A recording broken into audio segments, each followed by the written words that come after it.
وصنعت كائنا حيا نرى لم نزد إلا يقينا. مسلمان سے گئے ہو نماز پڑھنے کے لیے، یہ تبلیغ نہیں ہے. یہ اصلاح تو ہو سکتی ہے لیکن تبلیغ نہیں ہے.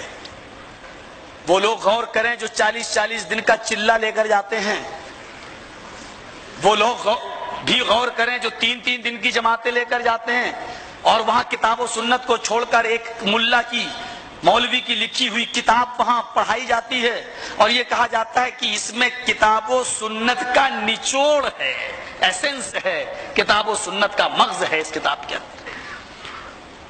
وہ ذرا غور کریں کہ وہ اپنی جماعت کا نام رکھتے تبلیغی جماعت. کتنوں کو تم نے مسلمان کیا ہے؟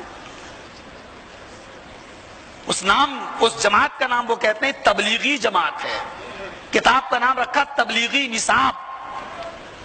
تبلیغی نصاب. اصلاح تو کر سکتے ہیں لیکن وہ اصلاح بھی نہیں کرتے ہیں. بس وہ یہ کہتے ہیں آؤ نماز پڑھو. بس نماز پڑھو. کیسے پڑھو؟ وہ چاہے جیسے پڑھو. رفع الیدین کرنا چاہیے؟ نہیں، وہ ہم مسئلے نہیں بتائیں گے. ہم مسائل پہ نہیں جاتے ہیں، فضیلت بتاتے ہیں. نماز پڑھو. کیا بتائیں گے؟ مسواک کر کے نماز پڑھو. کیوں پڑھو؟ ایک بار مسواک کرو گے 70 گنا نماز میں اضافہ ہو جائے گا. یہ فضیلت بتائی جاتی ہے. اس حدیث کا نہ سر ہے نہ پیر ہے. یہ پیش کی جاتی ہیں، یہ فضیلتیں بیان کی جاتی ہیں. پڑھو. کیسے پڑھو؟ نہیں، مسائل پہ مت جاؤ. صاحب بخاری شریف کی حدیث میں نماز کا یہ طریقہ لکھا ہوا، ایسے پڑھو. نہیں، حدیث سمجھنا تمہارے بس کی بات نہیں ہے. قرآن سمجھنا تمہارے بس کی بات نہیں ہے. بس نماز پڑھو، جیسے پڑھنا چاہو پڑھو. امام کے پیچھے سورہ فاتحہ پڑھوں یا نہیں پڑھوں؟ نہیں، اس پہ مت جاؤ. پڑھو. تم پڑھتے ہو تو پڑھو، نہیں پڑھتے ہو مت پڑھو، لیکن پڑھو. نماز پڑھو. یہ ہے تبلیغی جماعت. اس سے پوچھو کیا پہنچایا تم نے؟ کیا پہنچایا تم نے؟ بہت زیادہ اگر کوئی آدمی جانکار ملا، جیسے میں بامبے جا رہا تھا ٹرین کے اندر، رمضان کا مہینہ تھا. اب بہرحال ان لوگوں نے روزہ افطار کرنے کے بعد نماز پڑھی تو میں نے بھی ان کے پیچھے نماز پڑھ لی. مجبوری تھی، کیا کریں. انہوں نے کہا مولوی صاحب روزہ افطار کیا ہے. ہمیں مولانا تو سمجھتے ہی نہیں تھے وہ کہ بیٹا تم نے روزہ افطار کیا اور نماز بھی پڑھ لیں. میں نے کہا پڑھ لو. تو اہل حدیث تو وہ ہوتا ہے جو دور سے چھلک جاتا ہے. دیوبندی بریلوی میں پتہ نہیں چلا، دونوں نیچے باندھتے ہیں. اہل حدیث وہ ہوتا ہے جو دور سے پتہ چل جاتا ہے کیا یہ اہل حدیث. میں نے اوپر نیت باندھی. اب وہ بیچارہ مولوی تو تھا نہیں، امیر تھا اس چلے کی جماعت کا. کہنے لگا کہ آپ نے اوپر نیت باندھی ہے. میں نے کہا کیوں؟ غلط ہے کیا؟ کہا نہیں مولوی صاحب غلط تو نہیں ہے تو دونوں طریقہ جائز ہے، لیکن وہ اللہ کے نبی پہلے باندھتے تھے اوپر نیت، بعد میں منع کر دیا. میں نے کہا منع کیوں کیا؟ کہا کہ وہ لوگ بت لے کے آتے تھے اور اپنے بغل میں دبا لیتے تھے، اور آپ جو بار بار رفع الیدین کر رہے تھے یہ صحیح نہیں ہے. اللہ کے نبی نے رفع الیدین کرنے کا حکم دیا تھا. جب لوگ بت دبا کے لاتے تھے تو آپ جو رفع الیدین کرتے تھے اللہ اکبر تو وہ بت گر جایا کرتا تھا، اس لیے رفع الیدین کرنے کا حکم دیا. بعد میں اوپر نیت باندھنے کی حدیث بھی منسوخ ہو گئی ہے اور رفع الیدین بھی منسوخ ہو گیا ہے.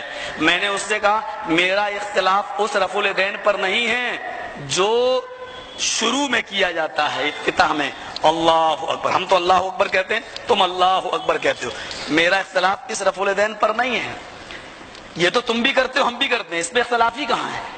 ہمارا اختلاف اس رفع الیدین پر ہے کہ رکوع میں جاتے تھے اللہ کے رسول تو رفع الیدین کرتے تھے اور رکوع سے اٹھتے تھے تو رفع الیدین کرتے تھے. اور اگر وہ 4 رکعت والی نماز ہے، 4 رکعت پڑھ رہے ہیں تو دوسری رکعت کے بعد تیسری رکعت کے لیے اٹھتے تھے تو رفع الیدین کرتے تھے. میں نے کہا میرا اختلاف اس رفع الیدین پر ہے. بدھ تو پہلی مرتبہ میں گر گیا اور تمہارا تو یقیناً گر گیا کیونکہ تم تو اوپر کان چھوتے ہو، ایسے پکڑ اللہ اکبر. تو بدھ تو پہلی مرتبہ گر گیا. رکوع میں جاتے تھے تو کیوں کرتے تھے، رکوع سے اٹھتے تھے تو رفع الیدین کیوں کرتے تھے. میرا اختلاف اس رفع الیدین پر ہے. کہنے لگا لگتا ہے لڑکا کچھ جانتا ہے. بولا لگتا ہے کہ بیٹا تمہیں کچھ معلومات ہے. کہنے لگا اوپر نیت بھی منسوخ ہو چکی ہے، اوپر نیت باندھنے کی حدیث ضعیف ہے. میں نے کہا کیا کہا؟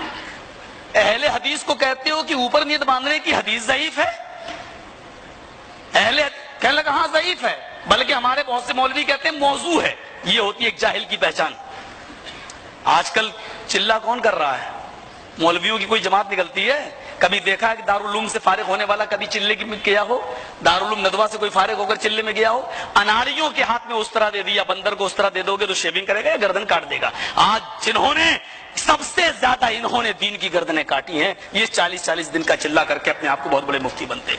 میں نے ان سے کہا چل، میں نے مان لیا ناف کے نیچے نیت باندھنے کی حدیث صحیح ہے اور اوپر نیت باندھنے کی حدیث ضعیف ہے، چل میں نے مان لیا موضوع ہے، چل میں نے مان لیا کہ منسوخ ہو چکی ہے، اگر سینے پر نیت باندھنے کی حدیث موضوع ہے، ضعیف ہے، منسوخ ہو چکی ہے، تو مجھے صرف اتنا بتا دے کہ تم نے اپنے گھر کی عورتوں کو سینے پر نیت باندھنے سے کیوں نہیں روکا ہے؟